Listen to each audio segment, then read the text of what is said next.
Hey everybody, this is Alan 2G, and you're listening to the Garrett Smith Podcast. All right, ladies and gentlemen, we have made it to episode 30, and you're still with us. Today we have Mr. Alan 2G Green with us. This is a guy I've gotten to know on and off the scene for a couple of years, and he is a man of many talents, so I'm really happy to have him here today. But Alan, how have you been doing, man? Dude, I'm doing well. Due to everything that's going on, it's surprisingly going great. But I'm thankful and I'm glad that you have me on your show. I appreciate you, brother. Oh, for sure. Well, the whole COVID thing is part of what got this podcast started because, I was like, I don't have time for that. I'm not going to do that. And then about a month in, I was like, I might have time to do it. So once we got this thing started, I thought, okay, well, soon enough, I won't have to lead in with how have you been doing during the pandemic? And here we are 30 episodes in, and every single guest, I'm kind of like, how have you been? Are you doing all right? Yeah. Yeah, but you talk about having time to do things. You've been extremely busy, it looks like. Tell us about some of the projects you've had going on. Well, since we were already on the subject of the pandemic, man, it forced, I think, all of us to expand our minds and use resources. So, man, immediately I started getting in the studio right here at home and started writing again and composing music just really to pass time. And then it dawned on me that I just needed to be doing this more than just on the road. So I really just been working on my personal project, which we'll talk about, but spending time with my children, do-it-yourself home projects, making big boy purchases like buying furniture. Facebook Marketplace is like my best friend. Dude, if you ever come to my place, it's pretty nice for a musician, man. That's awesome. And it's because of Facebook Marketplace. But yeah, man, that's what I've been doing, dude. Trying to stay busy. It's not that I'm busy, it's just I'm trying to stay busy and not let all the downtime get to me. So yeah, man. That is good. It's like for me, when I work during the day, I'm like, if I don't force myself to get out and just take at least like a 15-20 minute break, it's kind of like, man, my head's gonna explode. Oh yeah, dude. You got to fill that time. Well, you've got a big project that you recently announced, and before we dive into that a little, I just want to say when I'm one of those guys where if I'm a fan of a band or I'm a fan of a group of artists and I see band members, I start following the band members and what they're up to. And then when somebody releases new music, I jump on that. I'm like, oh, that's cool. And I think like when Cody Canada and The Departed put out they put like an album out a few years ago. It was Jeremy Plato and The Departed. And I was like, oh, this is great. Yes, sir. And when I first met you, you were playing with Bri Bagwell. And in the time since, you've announced you're going to do this album. And I was like, oh, yeah, this is going to be awesome. So kind of tell us what brought this project about. Man, I've been recording music for over 10 years. I'm 28 years old. So I was supposed to release a project back in 2015. And life happened. I started playing with a group by the name of the Powell Brothers. Oh, yeah. Right here out of Houston area. Shout out to those guys. I'm going to be playing with them this week, and prayers to their drummer. His son is sick. Oh, no. And so that's why I'm going to be helping those guys out as long as they need me. But prayers to those guys. But yeah, so I was supposed to release a project in 2015. And like I said, I started playing with the Powell Brothers. I needed money. So I had to get on the road. And that opened up the door for me to play with Bri Bagwell, and that's how we know each other. Yeah.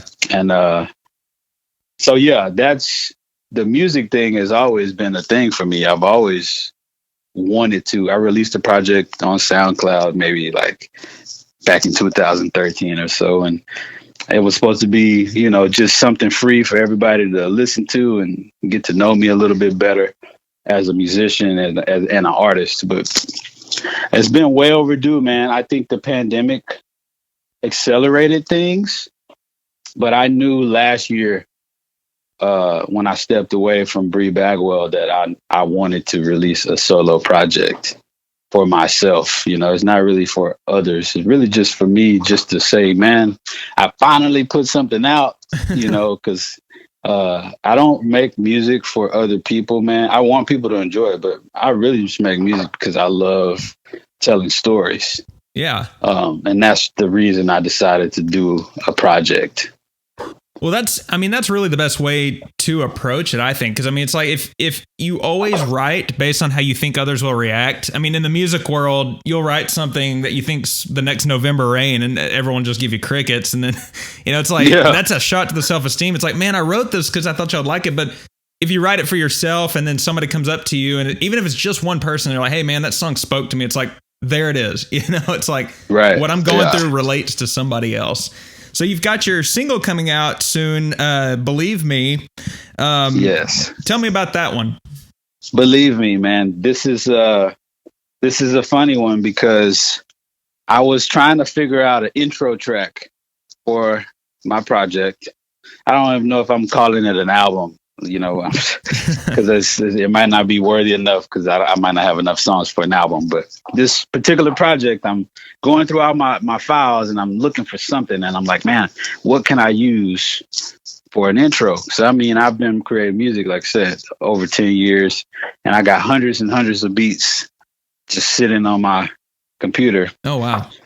Like all kinds of compositions, all different genres. So one day I just said, you know what, this is a new project. I'm going to just make something new. So I sat down and I composed something new that sounded like the intro to a movie. Oh, almost. That's cool.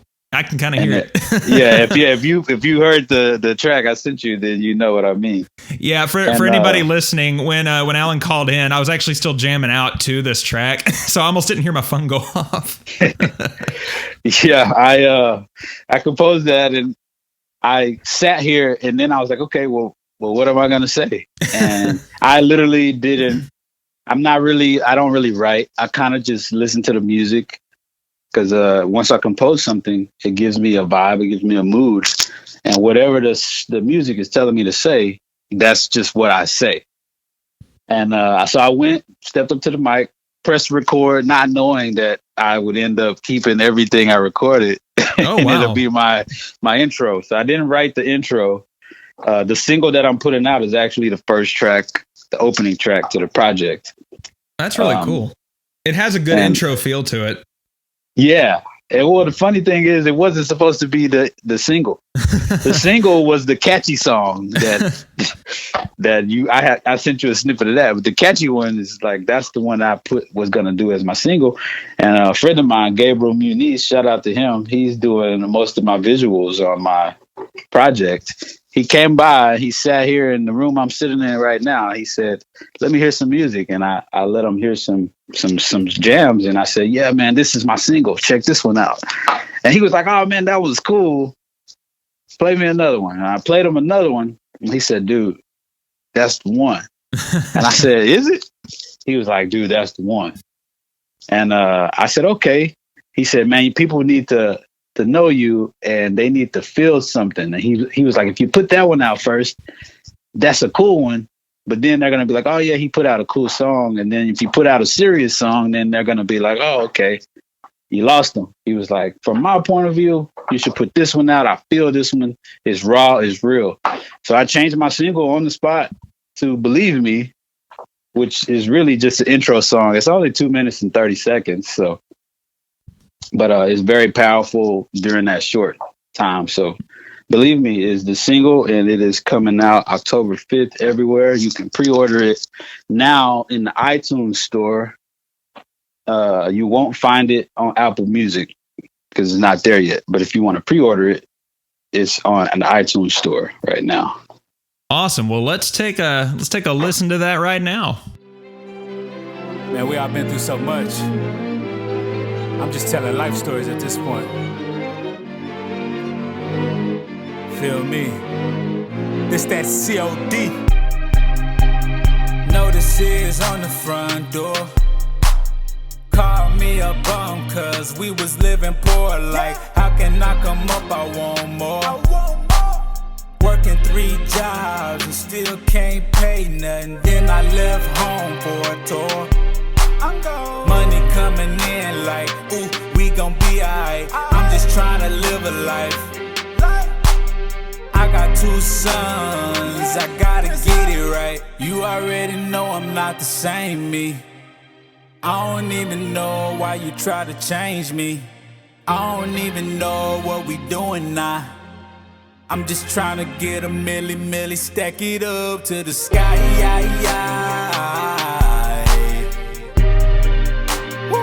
Cause I do this on my own. I'm making my own throne. Do you believe me now? Do you believe me now? Do you believe me now? Do you believe me now? And I know I changed, yeah. I ain't the same, yeah. I'm doing things, yeah. Now they know my name, yeah. Do you believe me now? Do you believe me now? I bet you believe me.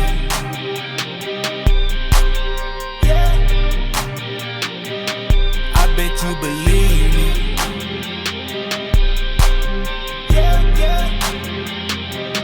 I bet you believe me.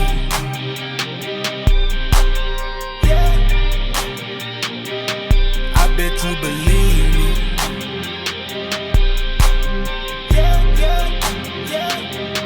I bet you believe me.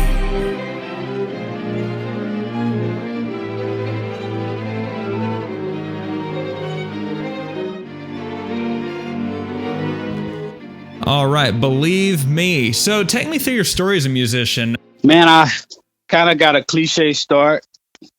As an African American, the platform is already there. Mm-hmm. Church, that's the cliche start. My grandfather is a bishop. My grandfather is actually the Bishop of Mexico. Wow. Which is super cool to me because we're not mixed. We're just full black. But he had a heart for the people and they had a heart for him. He speaks like 4 or 5 languages. But so I grew up playing in church at my grandfather's church. I still work there currently. I do his radio ministry and his sound engineering. But that was the start for me. Early influences, I wasn't really allowed to listen to, let's call it secular music.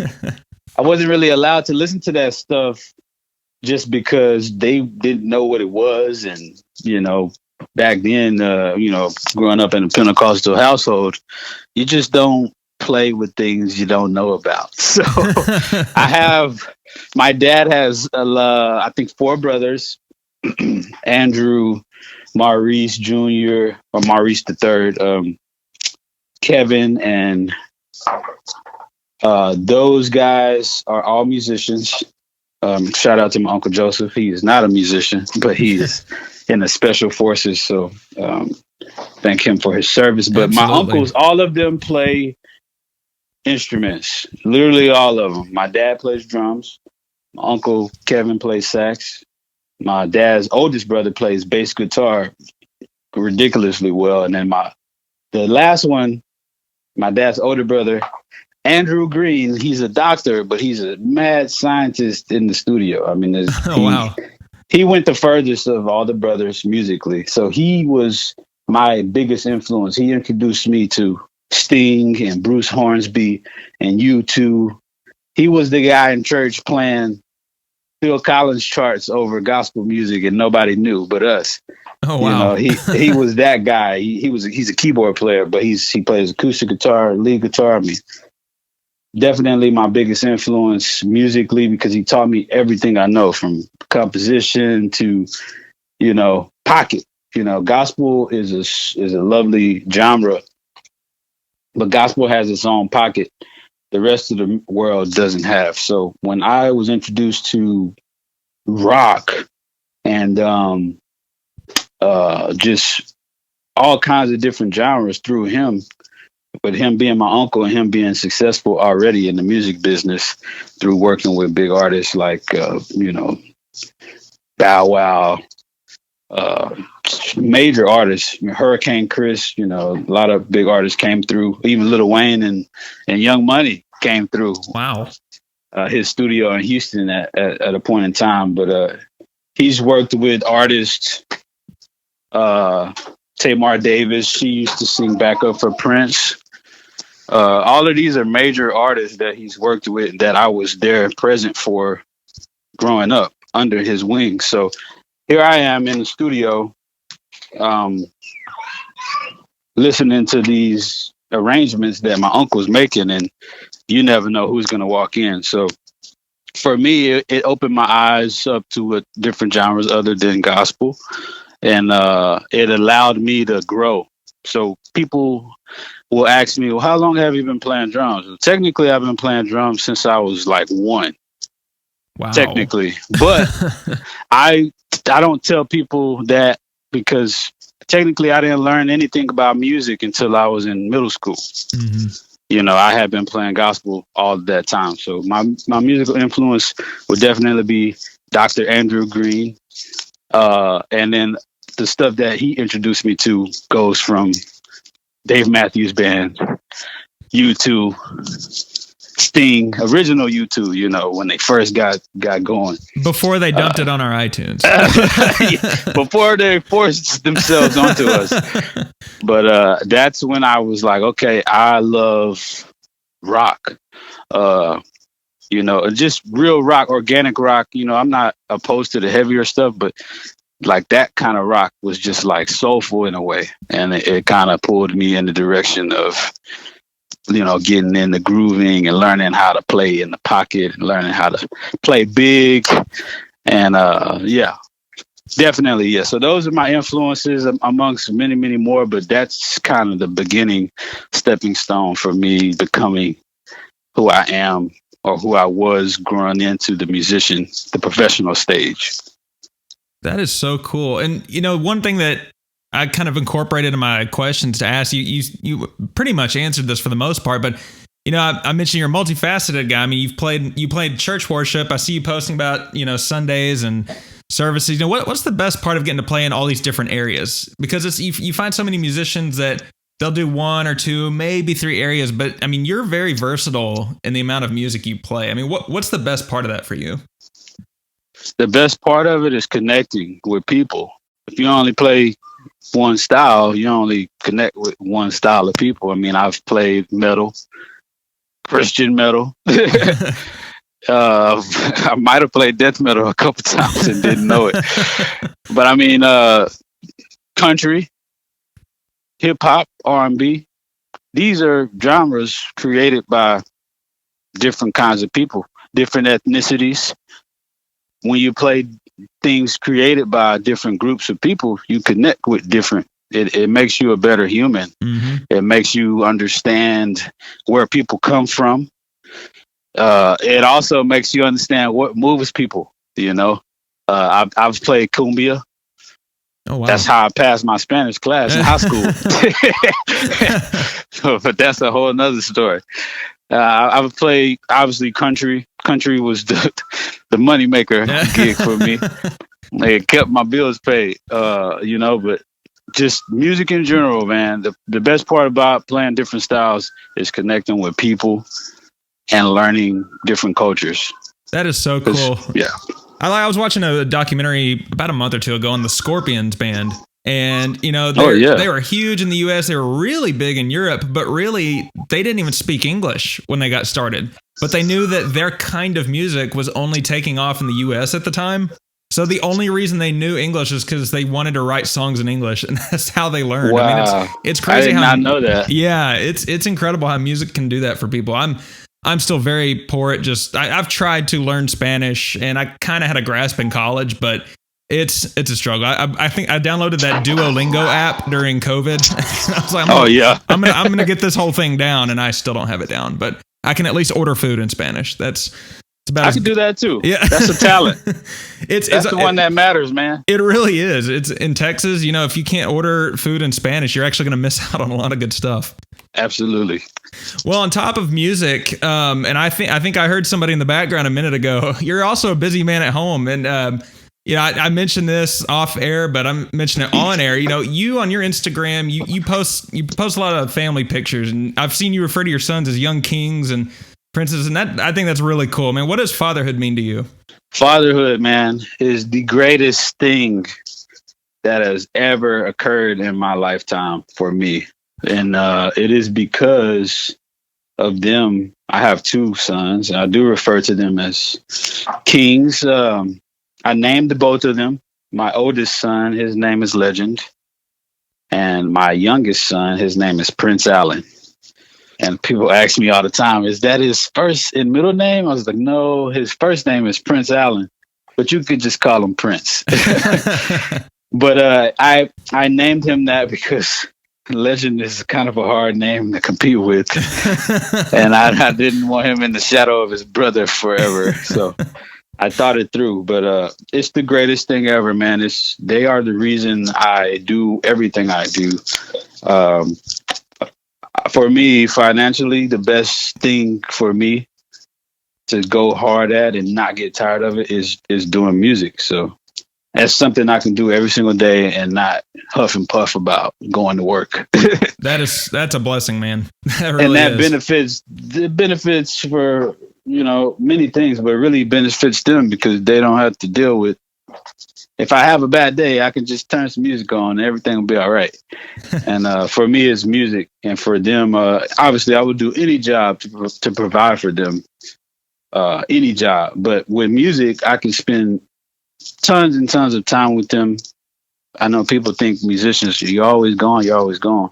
But I have primary care over them. So if I go, they can go too. You know what I mean? And it's great. It's a huge blessing. I don't take it for granted. They've traveled many, many times. We played Houston Rodeo and they were right there side stage with me. There's a picture floating around somewhere with my son. I let him come up on stage for the last two songs. But, that's so cool. Seriously, the greatest thing about it is it never gives me an excuse to give up. Like they have the same energy every day. Like every day they come in my room, jump in my bed, and they wake me up every day. It never changes. And for me, it's like that's consistency. Even though I might not always have the best days as a dad, and I don't, obviously I don't know. I'm not the best parent ever. Nobody is. We all figure this thing out every day. But their consistency makes me step up to the plate and be consistent because they expect me to be that every day. That's incredible. I give them that, man. I give them my best. I don't sleep because of them. And they'll always get my best. They've definitely changed me for the better. Well, you mentioned you've been playing drums since you were really young. Do they ever come and jam with you? Dude, they have their own drum set. And I let them play it whenever. That's awesome. And it sucks. Oh, no. Because I understand now what being the drummer is. The early stages of it is annoying because you're in a house bothering people. And I did that literally from age 1 till I graduated high school. So I get it. But my mom never told me, don't play, They never did that to me, so I tried my best not to do that to them. But yeah, we jam, man. I don't have a drum set here at home for myself. I do, but it's in a flight case. They have a drum set in their room, and they have access to it 24 hours a day. That's so cool. Well, which song should we look at next? So I got a snippet for everybody. I got 2 snippets on my upcoming project. The project is called Cause of Death. And the first snippet I would like to play for everybody is called She's Bad. Yeah. Telling all her friends about me. Mommy. But I'm just a friend only. She said I'm just a friend. She know I got the bag on me.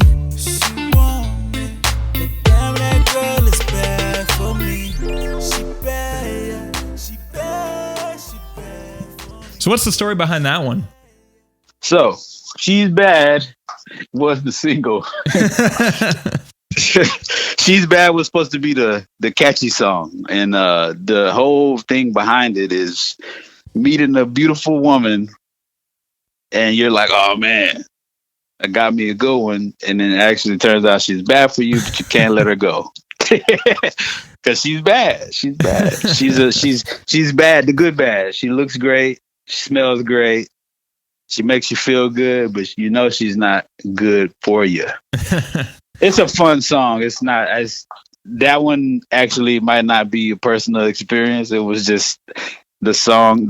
Once you hear the music, you'll be like, "Oh, this guy sounds like he's in Miami around a bunch of chicks in bikinis." You know, bad chicks. So that's why I wrote that song. It was supposed to be the fun single, but now it's just another song on the record. Everybody's got to write one of those. I've got a couple. People are like, most of your songs seem pretty autobiographical or what. I said, well, every now and then one just makes for a funny joke and I throw it in there. They're not all firsthand. Oh yeah. Of all your songs, which one would you say means the most to you? Man, that's a tough one. Because I have so many songs, and it would probably take me 10 years to release them all. But right now, I have a song called Brownsville, and it might not be my best or favorite song ever, but it's my favorite one right now because it stems from a serious story that I turned into a fun. I guess it's funny to me because I spent all my money trying to impress a girl back in like 2000. I think it was 2010. It's called Brownsville because the girl is from Brownsville, and then, we thought we were in love and whatever. But it tells a story about me driving to Brownsville and almost going broke and spending up all my money. I had like $250 to my name. 180 of it went on hotel rooms, and the rest of it went on food. So that's the funny story for me because we went to Chili's and we split a 2 for $20, and it's just funny. Once you hear that song on the project, you'll understand. I am so ready for that one. Yeah, I mean, I'm not like telling jokes in the song, but when you hear the story, which we'll probably talk off the record, you'll be like, "Oh man, dude, you did all of that just for a chick?" And I'm like, "Yeah, man, I thought I was in love, man." So. Well, I would say, which songs have the best backstories, but you probably have a vault full of them. You'd be like one of those release vaults one day that artists do. Yeah, I think for me, the music thing, when I get to a comfortable stage in my life where I can talk about past experiences, I usually put it through music. So a lot of these songs, these are things that happened long time ago, but now I'm like, I can talk about them. And I can laugh about them, and I can see that they kind of made me and molded me into the man I am today. So it's not like a sour subject. People, my mom hates the name that I chose for the album. She's like, "Cause of death, you need to change it. Change it to it sounds like a funeral." And I'm like, "It is a funeral. It's the funeral of the past." That's a good way to look at it. Close out chapters. So yeah, man. Well, if you could film a music video to any of your songs, which one would you pick for that? Probably Brownsville. I kind of felt like that was coming. Just because it's raw, it's so real. Like the song it's pretty deep, but the beat is very catchy, and it makes a deep song sound happy, if that makes sense. Like it sounds happy and giddy up, but it's totally the opposite. It's like, wow, man, this guy really did all of this stuff. Dude, I love songs like that. Oh yeah, dude. That's like my whole dark melodic writing style, and I create a lot of songs based off of that. Well, speaking of towns like Brownsville, what are some of your favorite venues and towns you've gotten to perform at?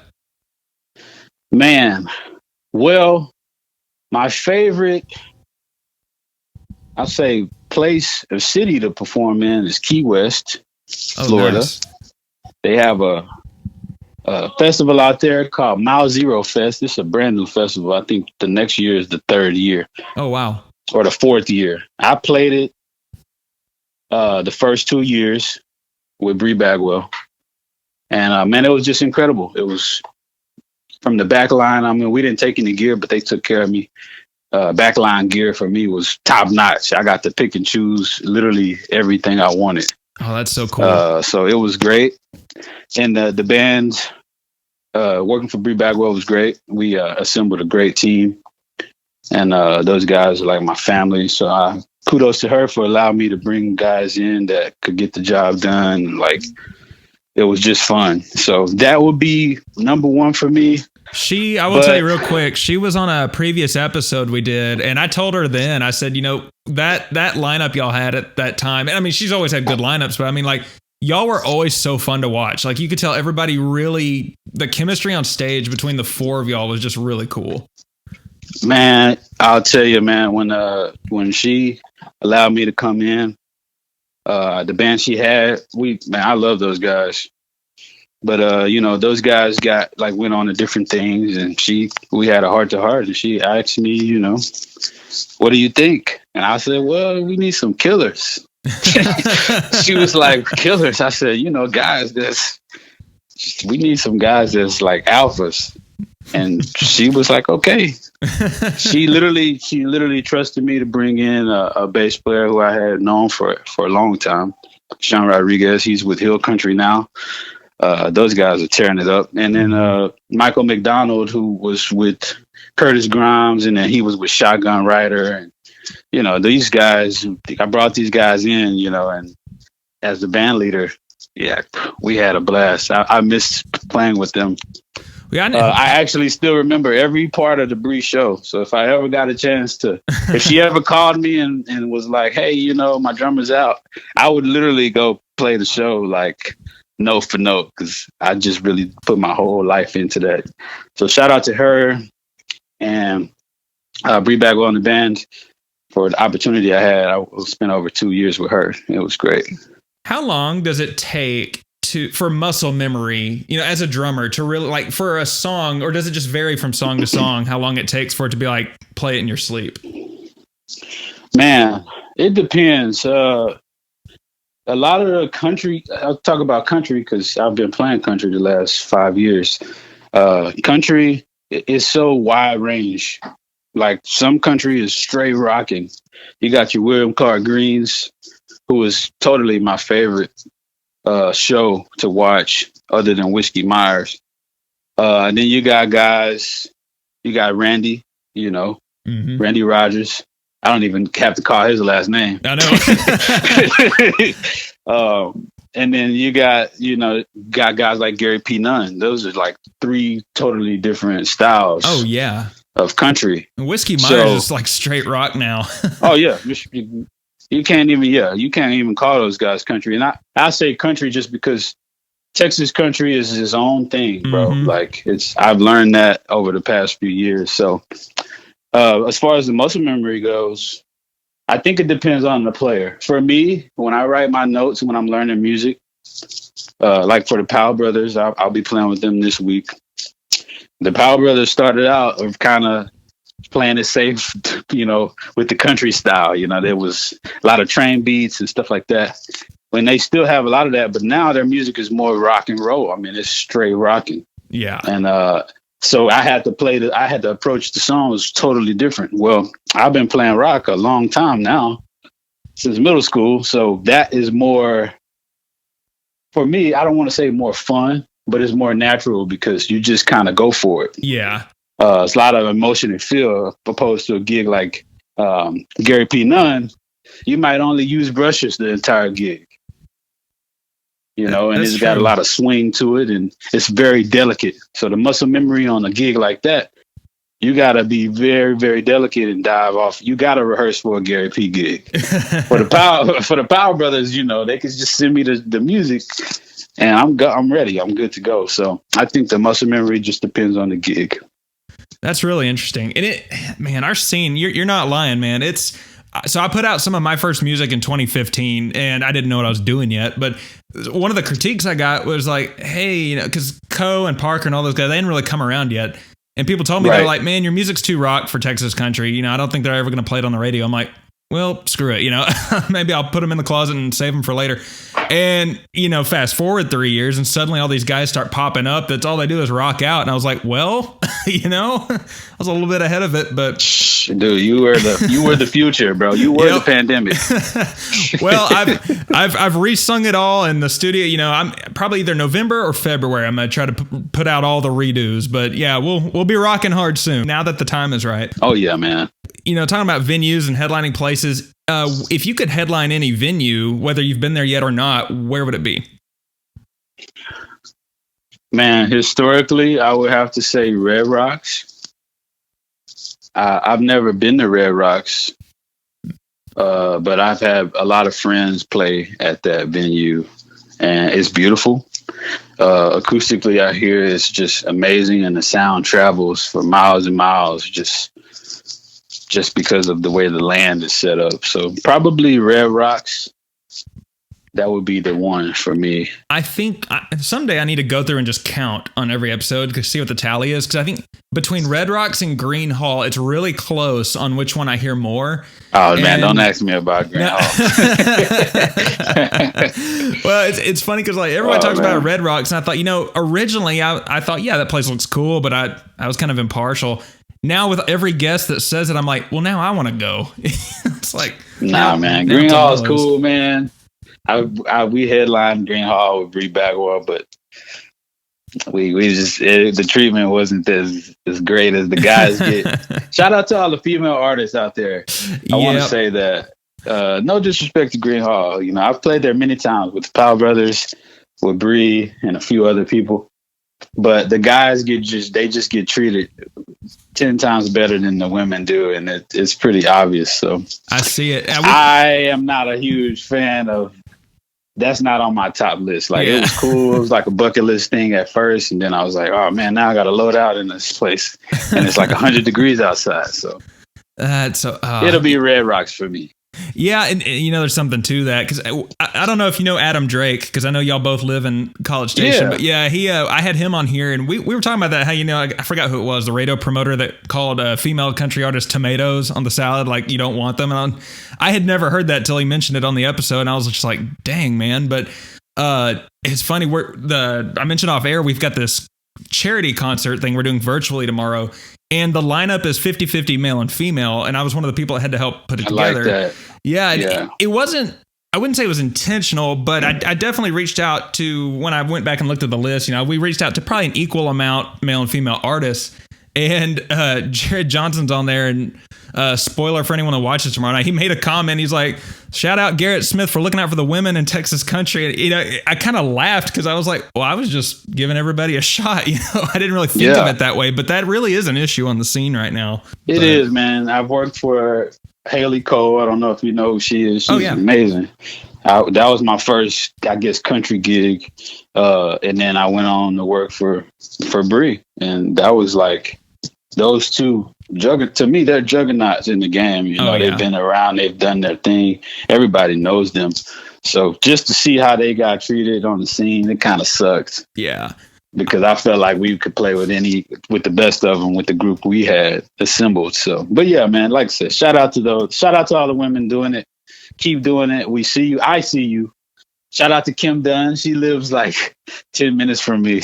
Oh, wow. Out here in Bryan College Station. Shout out to her and her camp. They're my friends. Did you live in College Station between 2013 and 2015? Yeah, I did. Man, I probably walked right by you at Walmart or something. Didn't even know. I spent the first part of my grad work there and then finished it online living in Houston. But man, that's crazy. Well, the grand finale question that I ask everyone, and this could have been something that was already mentioned earlier, but what is the funniest or craziest story you have from your music career that you're able to tell? that I'm able to tell. The funniest, man. All right. It started out as a sad day, so I guess it's not really. It's funny now. I really don't drink. Like everybody knows, that's just not me. I've never really been that guy, especially at work. Yeah. Now I'm sitting at home. I'm gonna drink some wine. Yeah. I'm at home. But for work purposes, I was like, nah, I don't drink before shows, never. Mm-hmm. So I just had this one particular day where I was just having a rough day. And shout out to my boy Black Shelton, aka Michael McDonald. He sits next to me at a bar at Riley's Tavern. I'll never forget this day. And he said, "Tough day?" I said, "Yeah, bro." He goes over to the bartender. He says, "2 Smirnoffs, please." And that's just how it started. And the funny thing about this day is we loaded in early, bro. So I have been drinking all the way up until showtime with Bri Bagwell. And before the show, I remember telling my guys, I said, "Man, I'm gonna apologize to y'all now. I know I always get on to y'all for drinking too much before we play, but I was like, I can't keep my eyes open. I can't open my eyes." Oh. So I'm like borderline wasted, and I gotta play a 90-minute set Oh. on the click, Oh, jeez. and I gotta lead the band in transition songs. Right? Oh. I tell you, man. I played that show like it was my last, and I played it well. And I didn't know I was playing it well. I saw a video. There's a video somewhere online of some fan recorded us at Riley's Tavern. And I watched that video. And if you look at me, I'm trying to like get into it, but you can tell I'm just out of it. And that's the only show I've ever played drunk. And it never happened again. But it was, like I said, I was having a tough day. My boy was just trying to look out for me, Yeah, man, let me get your day going. Let me get you some drinks. And this is at that stage of my life, I was just not a drinker. So yeah. I was out of there, man. And after the show, I remember Bri coming up to me and giving me a hug. She was like, "Poor baby, come here." She hugs me. And she's like, "You did great tonight." And I was like, I was trying. I had felt like I'd played bad until I saw the video. I'm like, "Oh, dude." They were like, "Dude, that's the greatest show I've ever seen anyone play drunk." And I'm like, "Okay, but I'm not doing it again." So that's my funny story. That's me being vulnerable. I can't say I've ever done that. I've done the opposite, where I'm stone cold sober and I thought I did great, and then I watched the video. I'm like, "Oh no." Dude, I was terrified. I was like, "Dude, I don't know if I'm doing well." Oh. I really hope y'all played Beer Pressure that night. Oh, dude, we probably did. At Riley's, we definitely played Beer Pressure. Oh yeah, because we brought people on stage, and yeah, I got flashbacks of that day. That is awesome. I'm going to slip one question here at the end that I completely forgot to incorporate, and it should have been a no-brainer for me to put it in here, but where did 2G come from? 2G. All right. So I used to play with a band. I was like the honorary 6th member, but they had a drummer named Willie McCullen. He's like a brother to me. I actually feel saying his name, I need to reach out to him because we don't talk nearly as much as we should. But it was a band called Hazy Ray, by way of New Orleans, Louisiana. And my boy Sean Rodriguez was their bass player. So, like I said, I've been knowing Sean Rodriguez for a long time. He used to play for Bri. Now he plays for Hill Country. He's a homie. I played with them for the first time when my buddy Willie, he was out. I believe he was getting married at the time. So I'm like, "Yeah, man, I'll come in." Didn't know much of these guys' music. When I played with them, I usually played congas, right? Just filling in. Whenever they would come through, College Station, they would hit me up and I would go play with them at the Grand Stafford Theater. So this particular time, they're like, "Hey, we need you to play drums, like actual drums." And I'm like, "Okay, yeah, let's go." Trying to learn this very complex alternative Latin rockish type music with a horn section. And I ended up going out to New Orleans with them. I think we ended up doing like a few days of a run. We might have hit Baton Rouge and Lake Charles in Louisiana, and then New Orleans. I actually did really well at the show. And the band we opened up for my homie Vincent. It was the band called the Scorseses. Oh, nice. And they were, dude, they were killer band, right? Killer.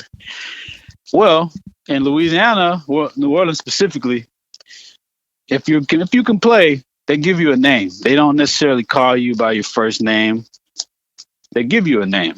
So Vincent comes up to me and he was like, dude, you slayed tonight. I've been listening to these guys for a long time. And he was like, you had all the stuff down, all the hits, all the breaks. And that made me feel good because the music, like I said, it was very complex. So he was like, man, if you moved out here full time, you could probably make $2,000 a night. So I'm thinking to myself, like, what? $2,000 a night? He was like, yeah, man, we don't have a lot of drummers out here.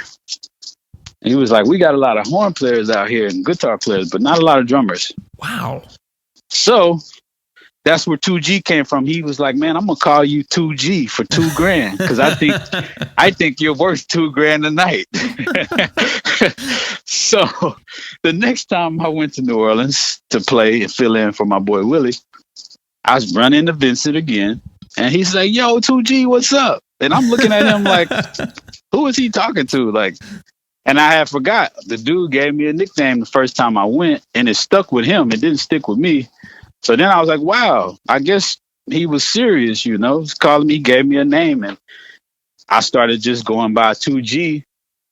And I mean, my last name is Green, so it kind of works with the G being incorporated. But the 2G it means $2,000 because my boy Vincent seems to think I'm worth $2,000 a night, and I bless him for that because he gave me a name that's going to stick with me forever. That's so cool. You know, I overanalyze things. So I thought maybe it has to do with green. I don't know. And I'm sitting there like, I wonder what the other G would be for, you know? Awesome. Well, I have one more song written down here called Can't Hate You. Tell me a little bit about that one. Then we can close out with some music here. I Can't Hate You. Okay. This is the first song I wrote. Well, this is the first song I said, because like I said, I don't really write. I just speak and then I go back and write it down so I won't forget. But this is the first song that inspired me to do a whole project. I had went through some things in my life over the course of the last 4 years, I guess, 5 years. And I had, a moment where I was very angry, shut off from a lot of people. And then one day it just went away. I don't really know the process of it going away. Just one day I was just like not caring anymore. And I was back to being me and I was happy. And, it was like a rebirth moment. So I wrote this song from the heart and it's called I Can't Hate You. It's not necessarily about a person, but it's definitely from a personal experience. So like I try not to write too personal. I want to keep it general enough where people can relate. Yeah. But yeah, it is about a personal experience. And I threw in some common stuff that everybody can relate to. But yeah, I Can't Hate You it's a great song. The beat's very catchy. And the lyrics you can feel them. That's awesome. Well, we'll play that here in a second to close things out. But before we go, Alan, I want to thank you for coming on here, man. I know we've been trying to make this happen for a while. And like I said, since you announced you were going to be putting this project out, I've been really excited to hear it. And so exciting times, 2020 is crazy, but there's some good stuff to come out of it. And this is definitely one of them. Oh, man, I see a lot of people winning right now, and I'm for it. And, man, you're a stand-up guy. Thank you for having me. I appreciate everything that you're doing. Thanks, brother. I appreciate you as well. Folks, you'll be looking for when I post this, when everything comes out soon. It is going to be called Cause of Death, and this is I Can't Hate You. I can't hate you, no matter how hard I try. And I still go crazy when you look me in the eye. You gotta let me go. You gotta let